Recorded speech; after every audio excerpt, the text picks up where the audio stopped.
తమిళనాడులో తీవ్ర విషాదం చోటు చేసుకుంది. టీవీకే అధినేత విజయ్ నిర్వహించిన ప్రచార సభలో జరిగిన తొక్కిసలాటలో 36 మంది ప్రాణాలు కోల్పోయారు. మరో 60 మందికి పైగా తీవ్ర గాయాల పాలయ్యారు.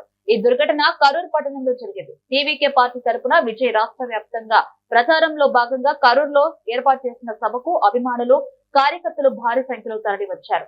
విజయ్ వేదికపై ప్రసంగిస్తున్న సమయంలో సభా ప్రాంగణంలోని ఇరుకైన ప్రాంతంలో ఒక్కసారిగా జనం ముందుకు తోసుకురావడంతో తీవ్ర గందరగోళం చెలరేగింది. ఈ క్రమంలో జనం ఒకరిపై ఒకరు పడిపోవడంతో 36 మంది ఎక్కడికక్కడే మరణించారు.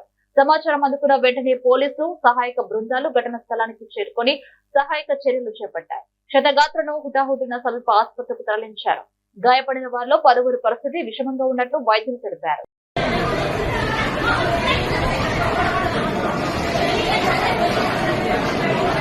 முன்னாடி 7 பாடி போகுது, 8 கண்ணு முன்னாடி போகுது.